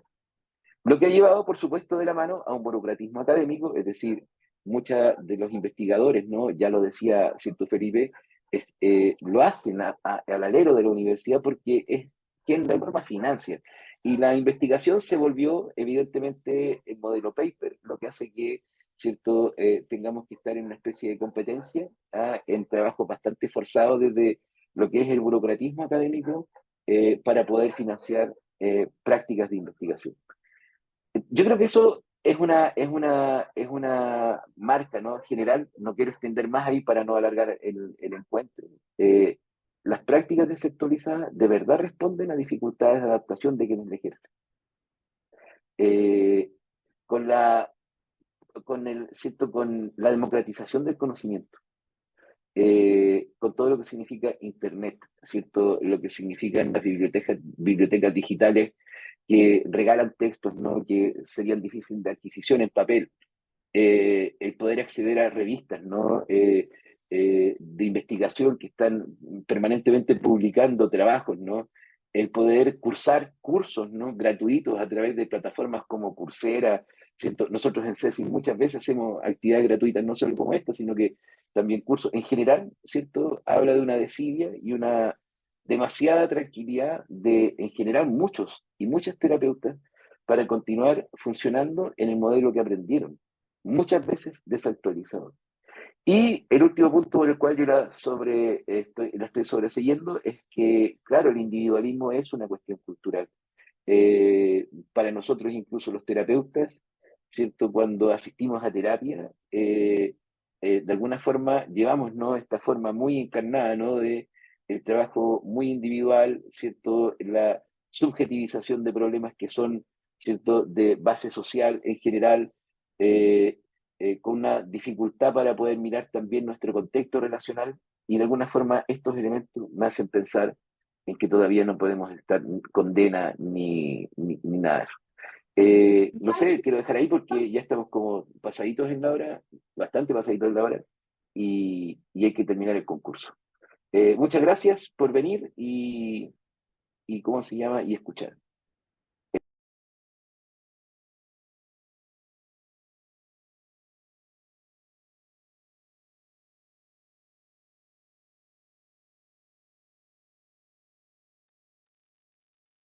Muy bien, creo que ahora hacemos el concurso, así que toman ahí, hay unas preguntas. Pablo.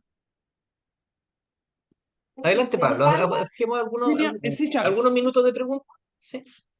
Hola, ¿cómo están, profesores? Bueno, primero felicitarlos por 9 años de CESIS, si es que genial. Un poco para hacerme parte de este enjuiciamiento de la psicoterapia. Algunas cosas como que pueden ser importantes quizás para el diálogo, para habilitar discusiones, debates, que ya lo hemos hecho en algunas otras instancias. Pero bueno, claro, hay una crítica obviamente del tema que al parecer hay evidencias que sí funciona la psicoterapia, otras que dicen que lo ponen en cuestión por sesgo, no se sabe muy bien por qué.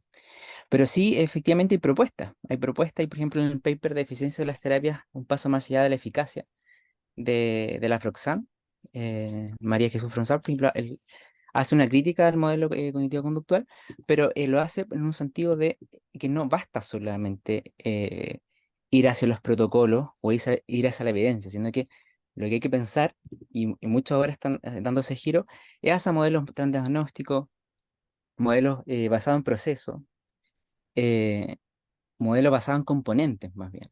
Por ejemplo, estos estudios asociados al MDR, claro, hay un componente ahí que está súper estudiado, que viene incluso de la psicología experimental, con los estudios em, en ratas en general, también en personas, pero que plantean una línea de investigación que es súper, uno podría decir, robusta en términos incluso epistemológicos. Entonces ahí uno diría, bueno, ¿hay componentes? ¿No hay componentes? Para Froxan y para algunos que nos definimos que son más contextuales, que en realidad sí hay componentes asociados todo lo que nos reporta la psicología basada en el aprendizaje, los procesos básicos del aprendizaje. Entonces, ahí hay una propuesta que yo la encuentro bastante clara en ese sentido y creo que está dando frutos, creo que está dando discusión académica. Estoy de acuerdo que no hay un consenso. Creo que es difícil en general las ciencias sociales que un poco se dispare una narrativa y de alguna forma gane la discusión. Creo que, bueno, en ese sentido también en la división 12 de la APA y la división 29 aportan tanto por cuáles son más o menos algunas terapias que sí efectivamente funcionan y otros cuáles son los factores comunes también, que también se están estudiando, cada vez se operacionalizan más. Ujú. Eh, entonces, en ese sentido, creo que sí hay una visión, una respuesta por lo menos de las contextuales que pueden ser muy asociadas a los procesos básicos del aprendizaje. Y ahí hay algo más o menos claro. Otra idea más. Claro, cuando se suma un poco a este gran debate de la psicoterapia, a este libro de Lambert, de Walpole, con todas sus visiones como más críticas de qué es lo que realmente funciona en la psicoterapia, él igual plantea de que sí, efectivamente hay papers donde muestran tamaños del efecto superior, por lo menos en ciertos trastornos, por lo menos en ciertos trastornos. Pensemos en la fobia. O sea, la exposición en la fobia funciona y es algo que de alguna manera puede ser, o sea, discutible de qué fobia y que la persona individual hay que hacer ajustes, obviamente, pero funciona, hay una línea de investigación súper robusta en ese sentido. Yo por eso yo planteo finalmente como, ¿no será mejor pensar en hablar más en componentes de la psicoterapia? Eh, y bueno, y hay discusiones de cuál va a ser el lenguaje, porque a mí me parece que es más claro el lenguaje operacionalizable que tienen las visiones más contextuales en ese sentido. Eh, no quita que dialoguemos también con los sistémicos, porque, bueno, Bachenbach hace de hecho un artículo donde muestra similitudes, no, no hay problema en eso. Pero a nivel de claridad conceptual, sí creo que es más posible que los contextuales tengan como quizás como esa, no sé si ganado, pero por lo menos hay una visión ahí como más clara, y hay conducta, hay una historia de un programa de investigación, también muy asociada a la psicología experimental, entonces creo que es importante. Hay una crítica también a la terapia sistémica en general. Bueno, yo sé que ustedes son muy proclives a generar investigación, pero la terapia narrativa ve muchas veces el hacer investigación como el discurso dominante. Entonces ahí uno dice, bueno, eh, vamos con la investigación o no. ¿Qué pasa ahí? También hacerle como el crítica a los poco de los referentes de la terapia narrativa que no quieren investigar. Y lo otro, también, bueno, lo último, un poco, yo me metí un poquito en temas de discusión de las virtudes epistemológicas, que efectivamente, claro, no solamente en la psicoterapia trabajamos con técnicas, sino que hay una teoría, y hay teorías que tienen virtudes como tal. Por ejemplo, consistencia, la consistencia de una teoría, la adecuación empírica, el poder explicativo de una teoría, la coherencia, la profundidad explicativa, la simplicidad, el poder unificador, la colaboración explicativa y fertilidad, entre otras cosas. Y estos serían virtudes que hablan de que es una buena teoría y que no. Discusiones, siempre van a haber discusiones. Creo que también son esos elementos que se están dando en la epistemología contemporánea, son súper importantes que también lo podamos traer como a estas discusiones. Y bueno, para finalizar un poco eso, creo que son como dos puntos. Yo concuerdo también con, por ejemplo, con el profesor Mardones, de que efectivamente para pensar en una psicoterapia contemporánea tenemos que empezar en un sujeto. Ya desde los 90 igual ya se está pensando en generar investigaciones no solamente de población blanca como heteronormada, etcétera, sino que también eso se ha ido flexibilizando. Ahora, creo que eso es relevante, pero sí, es relevante. Pero también creo a veces que hay como una visión como crítica, que es la de Carlos Pérez Soto, que la conozco, de la academia hace estos discursos supuestamente más dominantes, pero uno va a la academia, uno estudia no sé, yo personalmente estudié la Chile, he conversado también con otros pares, pero el discurso dominante en realidad no es el providencia. El discurso dominante es de la escuela francesa, es de la escuela más posmoderna, es de la escuela que incluso critica la evidencia como tal. Entonces ahí igual tengo ciertas discrepancias de si finalmente, realmente el discurso que domina en Latinoamérica es un discurso más desde la filosofía analítica, más desde las ciencias cognitivas, más desde, no sé, las ciencias sociales computacionales. Yo no veo, por ejemplo, en pregrado alguien que esté metido en eso. No veo investigaciones de procesamiento natural del lenguaje, por ejemplo, para entender cómo investigar en psicoterapia. Entonces, esa es una crítica que también, ¿no? Que me gustaría ahí como hacernos dialogar dentro de todo. Eso, muchas gracias. Muchas gracias, Pablo, muchas gracias. Yo creo que efectivamente en psicoterapia hay mucho que hacer, mucho que hacer. Y hay nuevas propuestas que evidentemente nos van a permitir seguir evolucionando y en esa estamos, ¿no? Queremos evolucionar como psicoterapia, queremos evolucionar como una práctica con base científica. Hay una pregunta que leí en un libro recién que decía que si te ofrecen atender una persona con primeros síntomas psicóticos, te ofrecen atenderte con Emil Kraepelin, el padre de uno de los padres de la psiquiatría moderna, o con un residente que esté actualmente haciendo su residencia en psiquiatría en alguna universidad en Concepción. ¿Con cuál prefieres atenderte?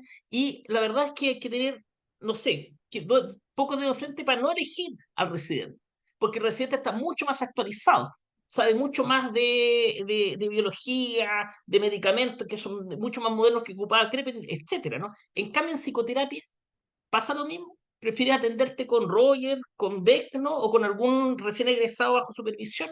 Yo creo que la mayoría va a decir Roger y Beck. Y eso sí, habla muy mal de la psicoterapia. Es decir, poco evolucionado como para decir que hoy día sabemos más que antes.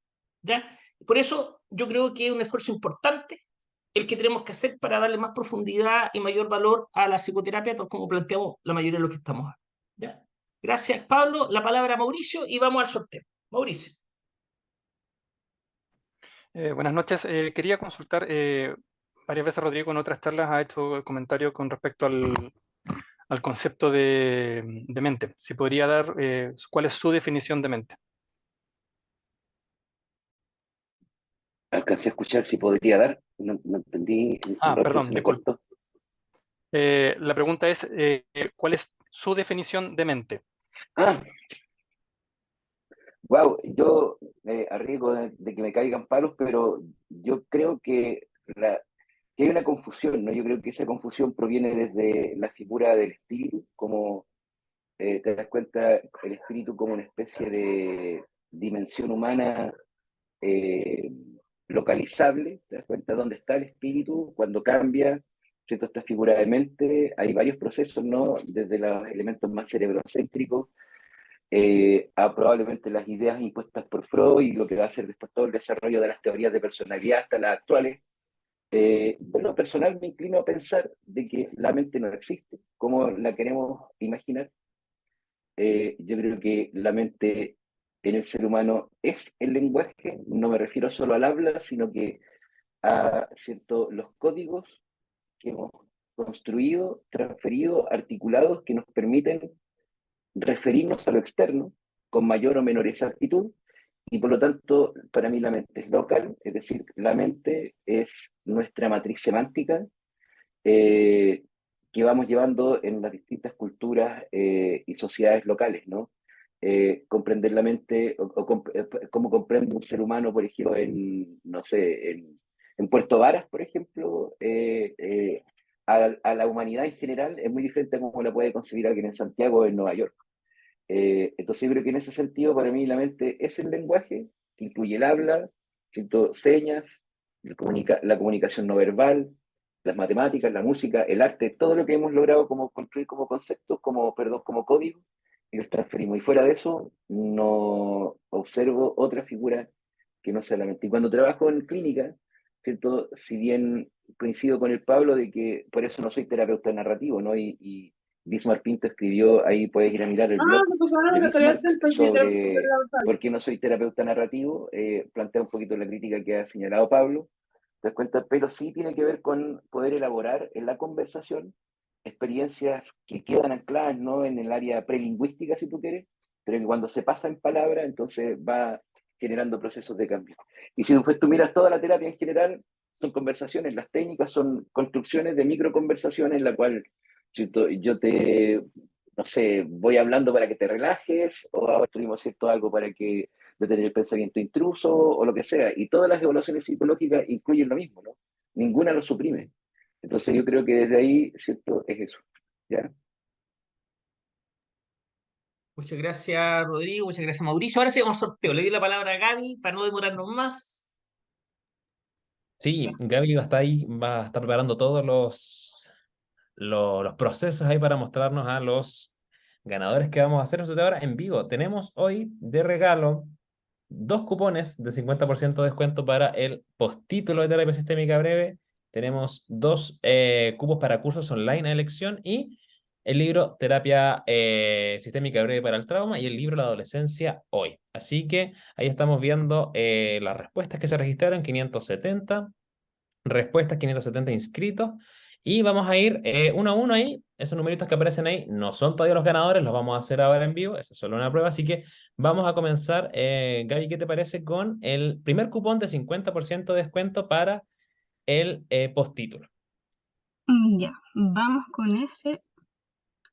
Va a aparecer ahí con un error, pero eso es normal. Así que Sí, 570 respuestas hubieron en total y las personas tienen que estar conectadas, presentes, para poder reclamar, en este caso, el cupón. ya. Así que vamos con la primera persona, sería la 270. Recordemos ese número. 270, ok. 270, a ver, Está ¿quién llegando, está llegando. será? Erika Ramírez Cofré. ¿Está Cofré. presente? Erika Ramírez estará por ahí. Levante la manito, si no se va al agua. Tiene que Recuerden que estar tienen que porque quedarse ocupó hasta el el final. código, ¿no? ¿Sí? Y Erika, vamos, ante el Parece agua. que Erika, 3, 2, 2, 1, al agua 1, ya. Vamos a ver al otra. agua. A ver. Ya. Vamos a ver otra persona. Y recuerden siempre, muy importante quedarse hasta el final si quieren llevarse algún premio. A ver, para que se actualice.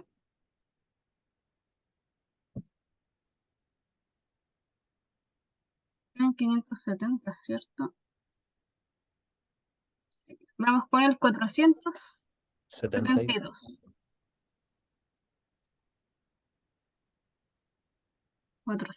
472.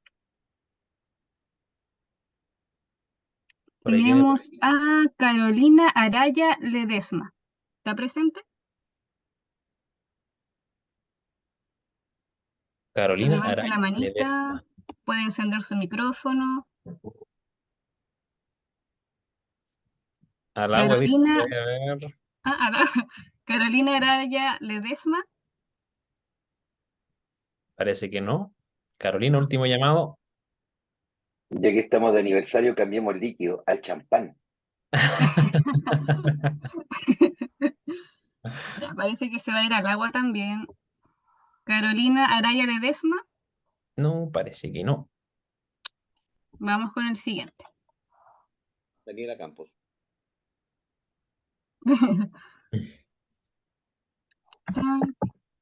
Vamos con el 303 que había salido hace poquito. Veamos si este sí. 303. María Ignacia Canesa. ¿Está presente? María Ignacia. Puede encender su micrófono, levantar la mano. Era muy importante estar presente en el sorteo. Sí. Estemos revisando, parece que tampoco. No aparece ni en el chat, no levanta la mano. Nada, nada, nada. Activa el micrófono. ¿Alguna señal que nos dé que está ahí? No. Sí, leemos.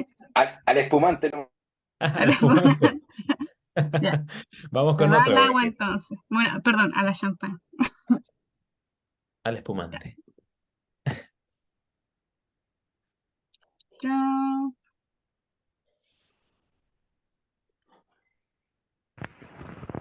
A ver. Vamos, 216. Veamos quién sale. Esperemos que esta vez sí esté. Y recién vamos en el primer regalo. Ya nos Ajá. quedan varios más todavía, así que Claudia Narea. Claudia Narea estará presente. Parece que también se va a ir al espumante.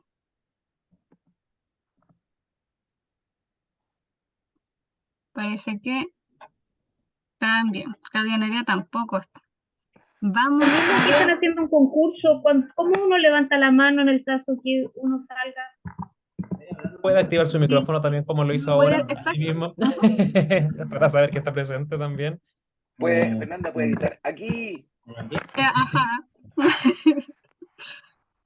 Abajo en reacciones, para la chica que preguntó, ahí puedes seleccionar la manito.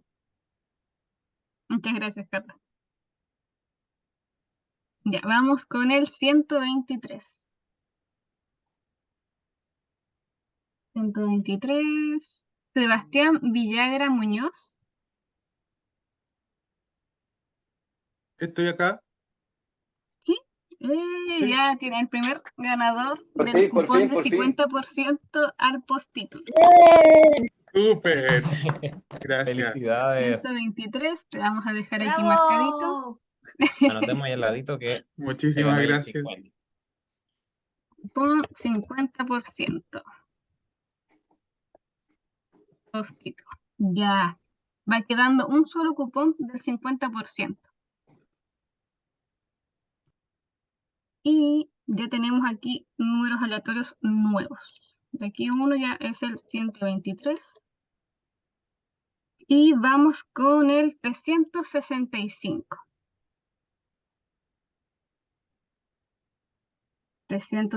365. Para el siguiente cupón tenemos a Ana María Mendoza. ¿Estará presente? De Bolivia, Ana María. Ujú. Ana María Mendoza, si está presente, que encienda el micrófono, que levante la manito. Parece que Al champán, dicen por ahí. Al espumante parece que no está tampoco.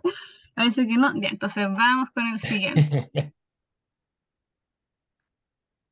En favor del tiempo. 473. 473. Mm, El champán. Tenemos a Lorena Núñez ella es de Chile. Aquí, Ahí está Ya, Lorena. Ay, maravilloso. Tenemos a la siguiente ganadora del cupón. felicidades. bravo. Gracias. Se dejar aquí anotadita para el Sí. cupón del 50%. Ya mañana nos comunicaríamos con los ganadores de los cuponcitos y de obviamente los siguientes premios que tenemos para ahí ponernos de acuerdo. Gaby, estos eran los dos cupones que teníamos, ¿cierto? Ya los regalamos, pero hay un Exacto. cupón y lo pueden ocupar todos. No olviden que está Ujú. activo en este momento todos los cursos de noviembre a 20.000 pesos usando el código aniversario en nuestro sitio web. Así que 20.000 pesos todos los cursos de noviembre con el cupón aniversario para aquellos que no lograron este 50% de descuento ahí en el postítulo. Exactamente. Regalemos un curso online, Gaby, vamos a ver. Ya, vamos con los cursos online entonces. ¿Qué número nos salieron por acá? Tenemos el 35, mire que uno que está cerquita. Cerquita. Carolina Rifo Isla, un curso online a elección. ¿Estará presente? Carolina Rifo Isla.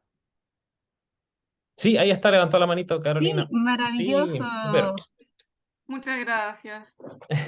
Yo participo en los cursos, así que feliz. Muchas Sí, gracias. Maravilloso. un curso de lección te llevas. Felicidades. Aquí, curso online.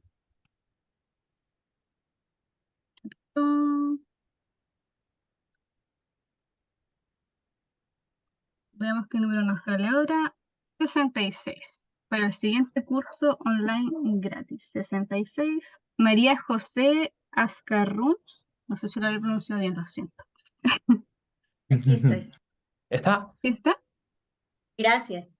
Maravilloso. Ay, Ya. sí, ahí está. Tenemos el siguiente Felicidades. curso online gratis para María José. Pero Gracias. ahora vienen los libros, Gaby.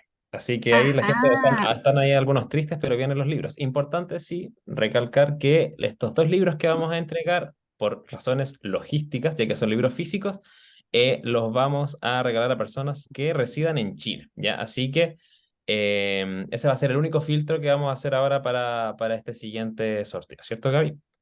Correcto. Muy importante en este sentido, porque temas exactos, como dice Luis, logísticos. Entonces, comenzamos con el de adolescencia hoy. Sí. Ya, ahí tenemos el 373. Veamos, creo que este número había salido el delante. 373. No, parece que no era uno similar. Catherine Figueroa, que es de Chile, así que si cumple el requisito. Ay, sí está. ¿Ay, Catherine? Maravilloso, te llevaste entonces el libro de adolescencia hoy. Súper, gracias. Mañana nos vamos a comunicar entonces para anotar la dirección, ¿cierto? Todos los datos para que este libro llegue ahí a la puerta de su casa, Catherine. Muchas gracias. Vamos con el siguiente, que es el de trauma. Terapia sistémica breve para el trauma. El último ahí, librito. 375, veamos. 375, Viviana Ruiz. También es de Chile, Sí. así que cumple requisitos. ¡Sí está! Sí, ay, gracias. Salto inmediato. Felicidades. Muchas gracias. Súper. Ya, entonces tendríamos a todos los ganadores de hoy. No faltaría ningún premio, ¿cierto, Luis? No, están ahí todos los premios, pero se quedaron con ganas de algo. Recuerden, tenemos para todos ustedes el cupón de 20.000 pesos, todos los cursos del mes de noviembre con el código aniversario que pueden ocupar ahí en cesis.cl. Y también algo que todos ustedes estaban ahí pidiendo, que es información sobre su certificado. Vamos con esa información. Aquí la tenemos, que es aquí está el código QR, el cual ustedes pueden escanear a partir de este momento. También dejamos el enlace ahí en el chat, lo vamos a estar repitiendo para que descarguen su certificado de participación. Recuerden que este certificado de participación, la plataforma envía solo permite 400 envíos diarios en 24 horas de certificado, así que si completamos los 400 cupos hoy, van a tener que volver a intentarlo mañana si es que no pueden descargar este certificado. Entonces, 400 envíos cada 24 horas. Si no pueden hoy, inténtenlo mañana. Sí o sí, todos van a tener su certificado de participación. Y ahí escaneen el código, ingresan al enlace y agéndenlo por ahí para obtenerlo. Igual, de todas maneras, toda la información que le hemos entregado hoy respecto al certificado, al descuento que va a estar disponible hasta el 10 de noviembre, toda la información se las vamos a hacer llegar también mañana a su correo electrónico de todos aquellos que participaron en esta instancia. Sí, así que ahí dejamos esta información en la pantalla, le damos el pase ahí a Gillian para ya ir cerrando esta maravillosa jornada. El inicio, la primera actividad que tenemos en este mes de aniversario, que viene con varias cosas. Vamos a tener cosas muy entretenidas del equipo a través de redes sociales, vamos a tener más instancias para aprender, así que sigan atentos a este mes de aniversario en CESIS Chile, que estamos muy felices de organizar para ustedes. Adelante. Y no se pierdan el cupón, los que quedaron con ganas de curso online gratis, porque el cupón está muy bueno. Sí. Así es. Adelante. Y acuérdense que tiene vigencia hasta el 10 de noviembre, así que ponerse las pilas desde ya. Bueno, darles las gracias a todos por participar. Un abrazo gigante para todos quienes nos acompañaron desde Bolivia, desde Colombia, desde México, Venezuela, vi por allí también. Acá en Chile también, a lo largo de todo Chile. Así que gracias de verdad por acompañarnos, por estar con nosotros. Y bueno, pedirles que estén muy atentos a las sorpresas porque, como bien dijeron mis colegas, este es el mes de aniversario. Por lo tanto, vamos a continuar teniendo sorpresas y regalitos para ustedes durante todo este mes. Así que les dejo un abrazo gigante y estamos en contacto.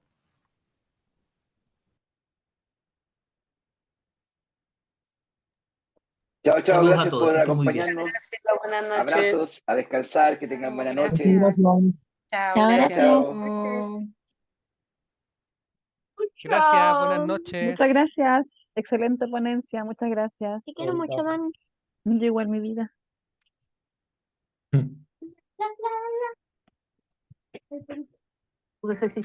CESIS Chile se complace en presentar el título Especialista en Terapia Sistémica Breve. Este programa tiene por objetivo facilitar el aprendizaje profesional desde el enfoque de terapia sistémica breve, en donde cada profesional podrá identificar y analizar problemas psicológicos, diagnosticar, evaluar y proponer planes de tratamiento de acuerdo con cada contexto que se da en psicoterapia. Los estudiantes que egresan del postítulo desarrollarán competencias profesionales para poder aplicar diversas técnicas de psicoterapia en distintos contextos. Además, diseñarán e implementarán programas de intervención desde el enfoque sistémico breve. Quienes cursen este postítulo accederán a espacios de supervisión clínica de los casos que estén llevando cada uno, destinando 3 horas 2 veces al mes durante los 10 meses que durará el programa. Los profesionales a cargo de estas supervisiones serán Felipe García, Rodrigo Mardones, Eugenia Escalona y Nicole Martínez. Este programa será 100% online y comenzará el día viernes 8 de marzo de 2024 y tendrá 10 meses de duración. Ya comenzó el proceso de matrícula y podrás acceder a un precio especial de preventa hasta el 31 de diciembre de 2023. Encuentra toda la información del programa y realiza tu inscripción en el enlace portal.cesis.cl/posttítulo. ¡Te esperamos!